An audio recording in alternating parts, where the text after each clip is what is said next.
At CloudWay, we are a home office only company.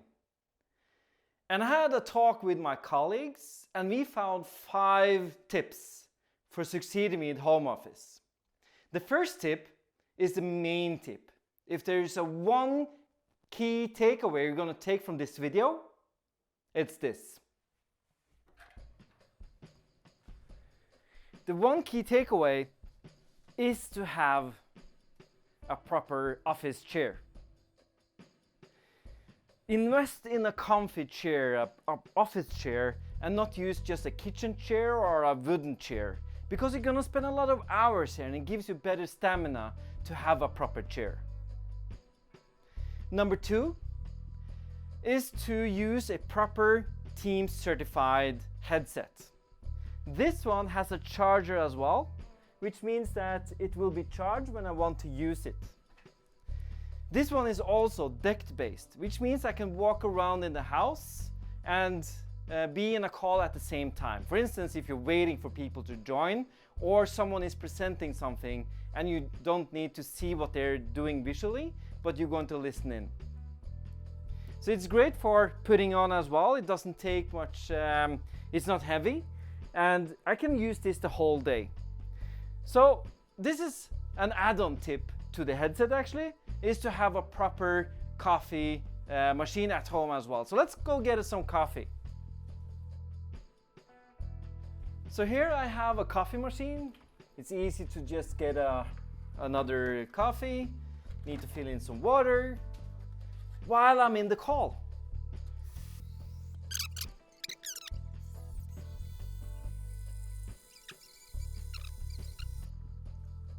So now my coffee is finished.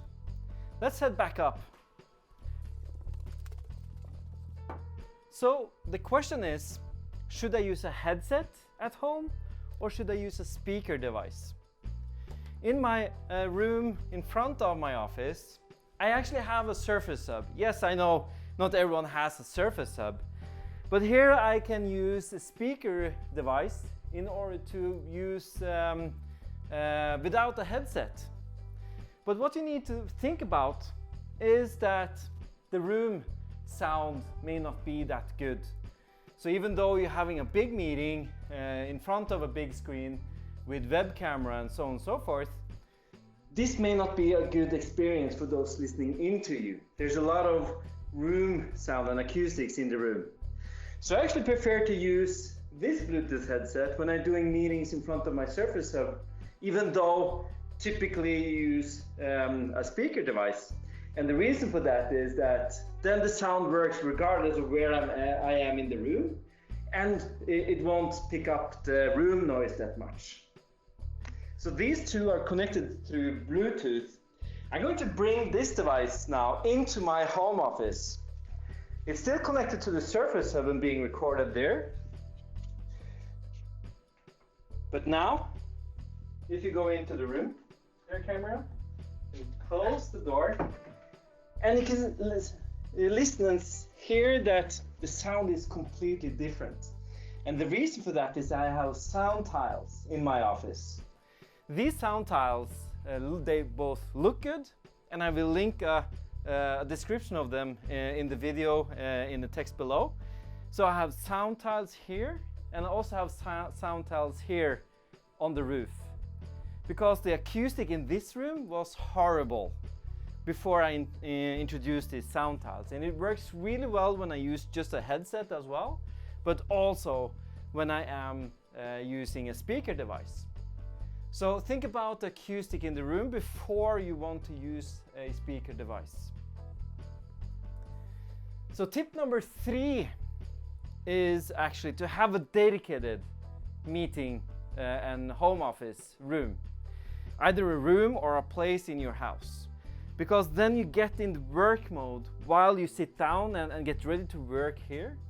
At the same time, it's easy to close the door to let the family know that you are either in a meeting or don't want to be disturbed. So be sure to inform your family as well when you actually have a meeting and when you just are working.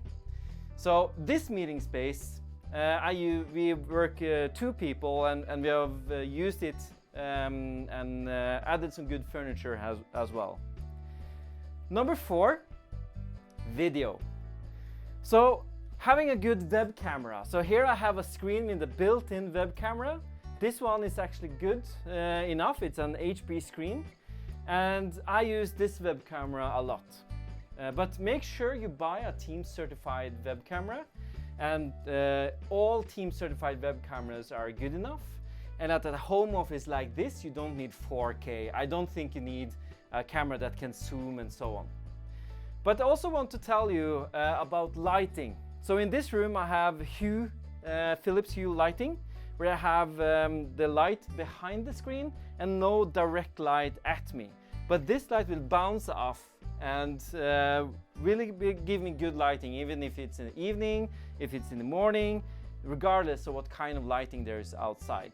And I use Philips Hue in this room, so you can see it. I've used it all around the room.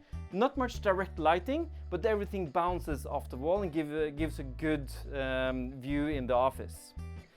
So make sure that you have good lighting when you are doing video, and use background blur when you are in the video, so that you don't have to show what you have behind you, but use background blur. And here I'm going to show you a picture with good lighting, and now with bad lighting in a video. So, number 5, yes. And this was maybe the most important tip I got from my colleagues, is to take breaks. Maybe make sure you add breaks during working, and also when you have lunch away from your desk, away from your screen, and go either in a different place and have lunch somewhere else. Another tip I got was to have power walks after lunch, or even walk your kids to school in the morning if you can. But try to move a bit around as well, and not just be in front of the screen. Make sure you take some time away from the screen. So those were the 5 tips I got for home office. Hope you found them useful. Good luck.